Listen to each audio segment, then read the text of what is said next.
A vida continua com Pedro Silva, aos sábados, no Rádio Clube de Angra. Ora viva, caros amigos e ouvintes do Rádio Clube de Angra. Cá estamos novamente para falarmos de mais uma temática. Já estamos em setembro. O tempo está a passar rápido.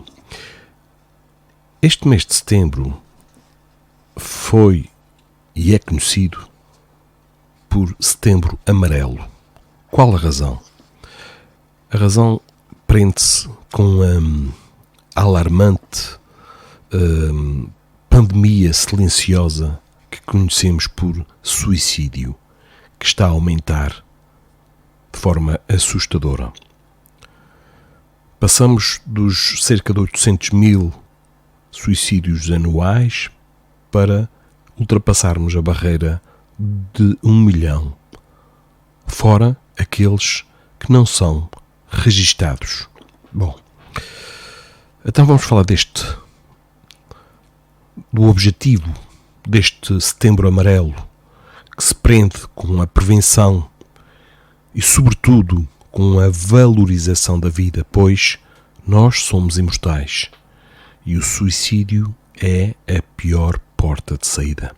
Bom, por que então Setembro Amarelo? Em 1994, o norte-americano Mike Hamm, filho do casal Dale e Darlene Hamm, suicidou-se com apenas 17 anos. O Mike era conhecido pela sua personalidade caridosa e por saber muito sobre mecânica. Sozinho, conseguiu restaurar um carro da marca Mustang 68 e pintou o carro todo de amarelo. Porém, aqueles que conviviam com o Mike não viram os sinais de angústia. No dia do funeral, uma cesta de cartões com fitas amarelas presas estava disponível para quem quisesse pegá-las. Os cartões e as fitas foram feitos por amigos dele, nos quais estava escrita a seguinte mensagem: se precisares, pede ajuda. Em pouco tempo, os cartões se espalharam pelos Estados Unidos e começaram a surgir mais e mais cartões com pedidos de ajuda. Agora perguntamos, o que é que leva, caros amigos? O que é que leva milhões de pessoas em todo o mundo, de diferentes faixas etárias e condição social, a cometerem um suicídio ou ainda a tentarem tirar a própria vida? E do ponto de vista espiritual, o que nos dizem os espíritos? Como é que a doutrina espírita explica esta tragédia e as suas consequências para as vidas que se perdem e os impactos nas suas famílias e amigos? Sabemos que a cada 40 segundos uma pessoa se suicida no mundo, de acordo com a Organização Mundial de Saúde. São dados preocupantes que mostram que o suicídio representa a segunda causa de morte entre os jovens dos 15 aos 29 anos, perdendo apenas para os acidentes de aviação. Provavelmente todos nós conhecemos um caso ou mais de suicídio, seja na família, seja no grupo de amigos ou através dos noticiários. Realidade que atinge não apenas os anónimos, mas personalidades famosas, rodeadas de fama, dinheiro e poder, que aparentemente não teriam motivos para cometer tal ato. Para entendermos com mais profundidade esse sentimento de desespero que envolve tantas pessoas e como prevenir esse tipo de morte, buscamos respostas esclarecedoras sob a visão abrangente do Espiritismo. O que é que acontece com o suicida? À luz do conhecimento espírita, nesta luz, encontramos respostas que podem ajudar muito no esclarecimento de muitos que se encontram em momentos de dor e desespero. Como explica a questão 944 do Livro dos Espíritos, o suicídio não é o final do sofrimento para quem está na Terra, Está longe de ser uma forma de libertação. Engana-se o suicida, que imagina que a autodestruição acabará com a dor e a angústia. Nesta questão 944, pergunta o codificador: tem o homem o direito de dispor da sua vida? E a espiritualidade responde: não. Só a Deus assiste esse direito. O suicídio voluntário transforma-se numa transgressão desta lei. A doutrina espírita esclarece que para todos os nossos atos existe uma consequência dentro dos princípios da lei de causa e efeito. Nos ensinamentos consoladores da doutrina também encontramos um entendimento sobre a imortalidade do espírito e a compreensão sobre o poder das nossas escolhas ao longo do caminho, capaz de dar novos rumos à nossa existência. Enquanto a incredulidade e as ideias materialistas não trazem esperança para a vida, a fé em Deus como Pai misericordioso e fé, ou seja, certeza na vida futura, traça novos horizontes e permite observar a vida na sua plenitude. No Evangelho segundo o Espiritismo, no seu capítulo 5, Bem-aventurados os aflitos, que fala do suicídio e a loucura, diz o seguinte, que a calma e a resignação auridas da maneira de encarar a vida terrestre e da fé no futuro dão ao espírito uma serenidade que é o melhor preservativo contra a loucura e o suicídio. Bom, a proposta espírita, caros amigos, convida-nos a mudarmos os nossos passos inspirados pelo amor e a fé como grandes antídotos contra atos impensados e caminhos equivocados. É de extrema importância ouvirmos uns aos outros e começarmos a deixar a indiferença que felizmente campeia e aumenta o seu território, a nossa indiferença em relação aos sofrimentos alheios. Num questionário que se fez num estudo dirigido àqueles que pensam no autoextermínio, uma das questões é quanto ao tipo de problema que a pessoa mais tem dificuldade em lidar. Relacionamento amoroso, familiar, problema profissional, financeiro, de saúde ou outros. Qual seria o problema que mais apoquenta e gera intranquilidade à alma humana? A esmagadora maioria das respostas aponta que o problema mais difícil de lidar é o problema familiar. Problemas financeiros aparecem atrás, em segundo plano, e a seguir o relacionamento amoroso. É curioso o facto de problemas de saúde terem sido pouco citados. Falemos então deste agente gerador de sofrimento que são os problemas familiares e que colaboram para que a ideia suicida se faça mais presente na sociedade. A família é o ponto fundamental para o nosso desenvolvimento como seres em evolução. É na família que experimentamos as primeiras noções de afeto, disciplina, organização, vivência e troca de experiências um com os outros. A família prepara-nos para viver em sociedade.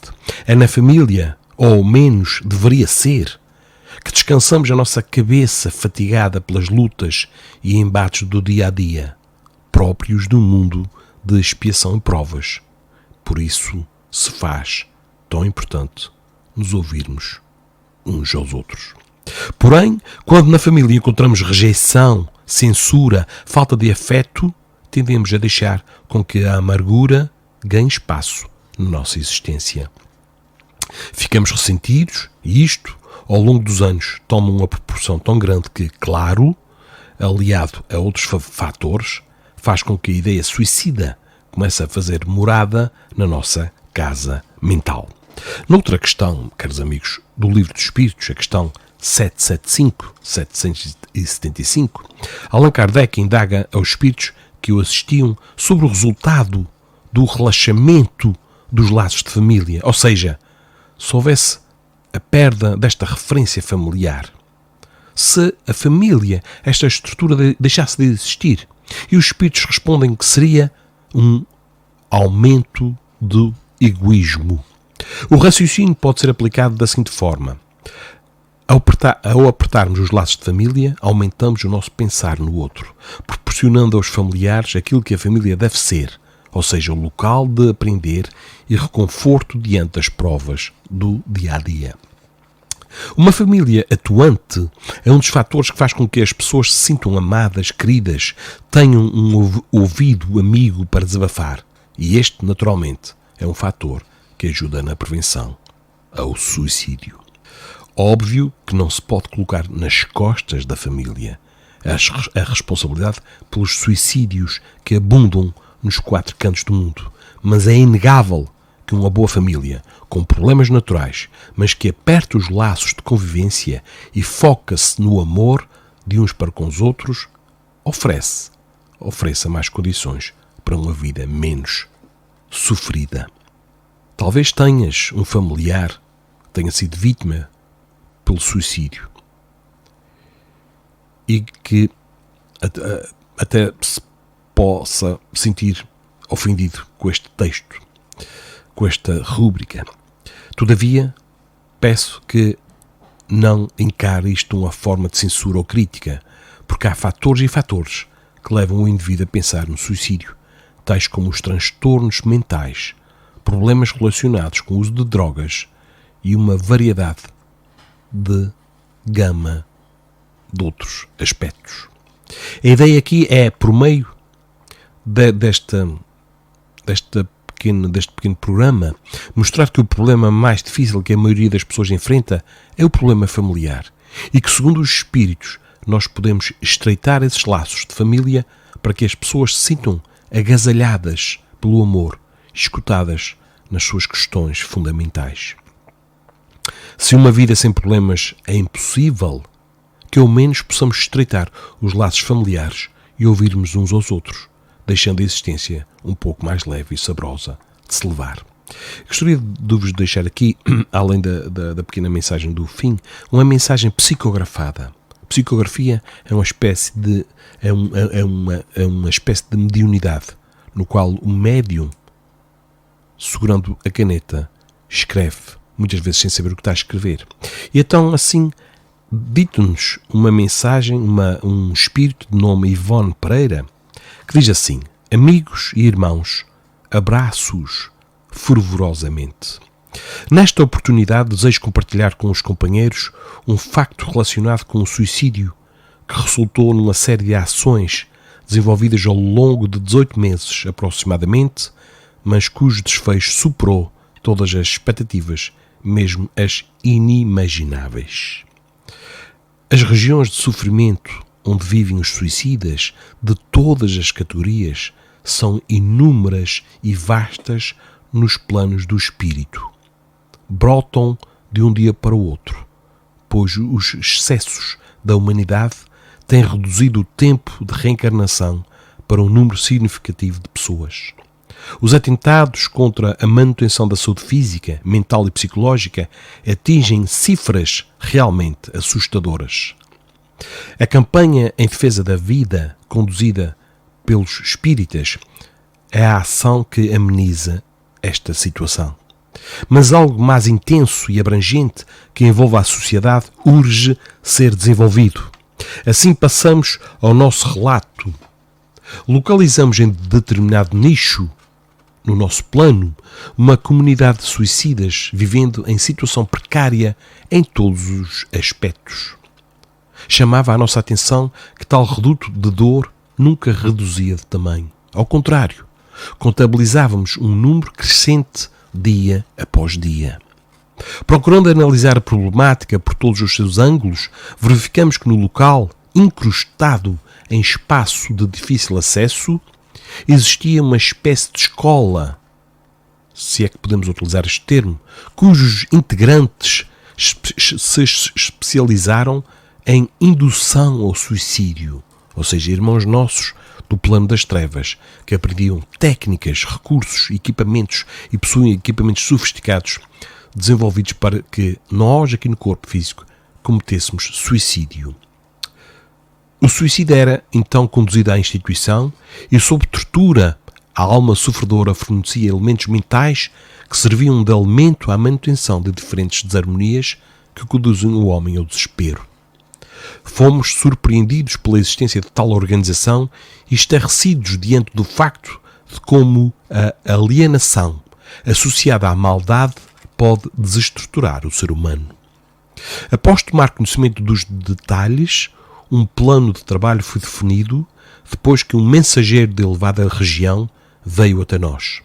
Durante algum tempo, pelejamos para sermos adequadamente preparados, inclusive aprendendo a liberar vibrações mais sublimadas, a fim de fornecer a matéria mental e sentimentos puros que pudessem erguer um campo de força energético ao redor do local.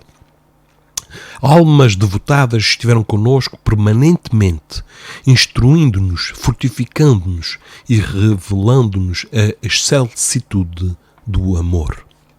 Entretanto, era preciso fazer algo mais. Desfazer a organização não representaria, em princípio, maiores problemas.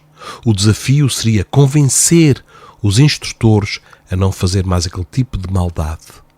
Várias tentativas foram envidadas neste sentido. Orientadores esclarecidos da vida maior foram rejeitados e até ridicularizados. Nada conseguíamos com os dirigentes daquela instituição, voltada para a prática do suicídio. Mas a vitória chegou, gloriosa, no final da tarde de domingo último, quando, convidados a participar do encerramento do congresso, aqueles dirigentes presenciaram a luminosidade do amor.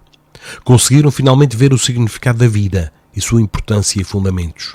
Foram momentos de grande emoção que envolveu todos nós, quando uma nesga de luz desceu sobre os ainda detentores de corpo físico, como nós, e os espíritos do plano espiritual, no exato instante em que todos, em ambos os planos da vida, deram as mãos e cantaram a música em prol da paz. A nesga de luz se alargou, cresceu, envolveu a todos. A força do amor jorrou plena e, em sublime explosão, rompeu o ar, circulou sobre a cabeça de todos, espalhou-se como poderosa onda para além do recinto, ganhando a cidade. Brasília nimbou-se de luz no sol nas águas. A nossa visão estupefacta e maravilhada parecia que uma nova estrela estava a surgir.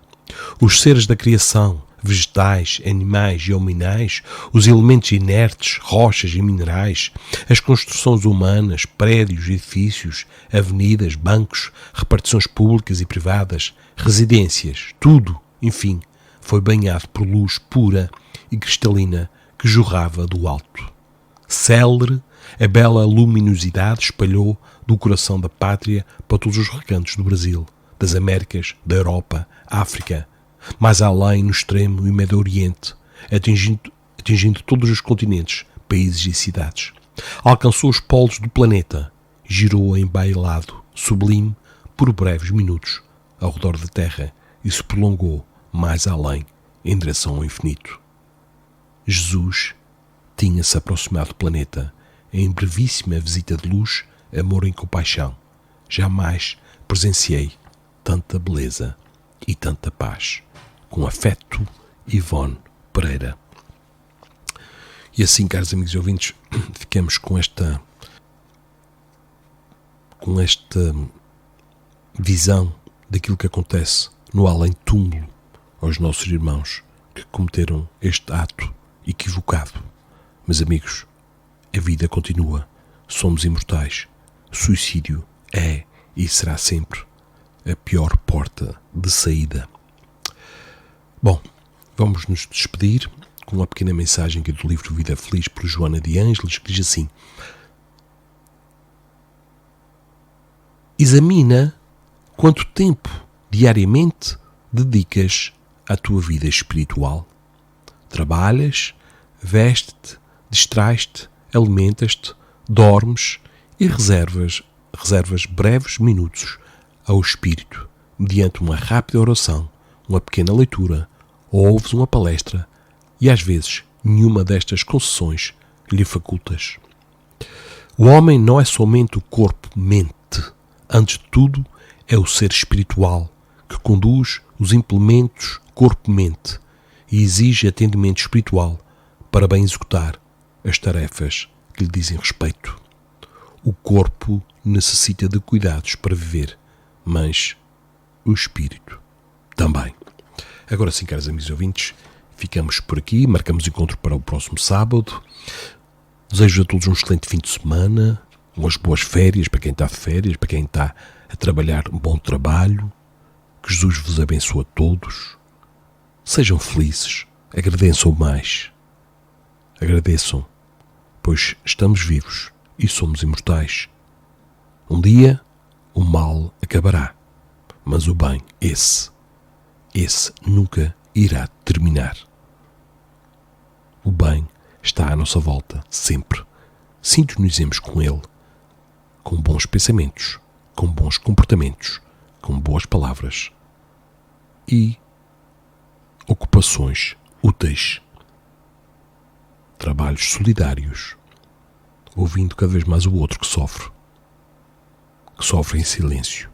Prestemos mais atenção e pensemos muito na indiferença que está a campear. Sejamos pessoas mais conscientes e olhemos mais para o que sofre. Não se esqueçam de darem o grande primeiro passo em direção à vossa própria felicidade. E até ao próximo sábado, então. A vida continua com Pedro Silva, aos sábados, no Rádio Clube de Angra.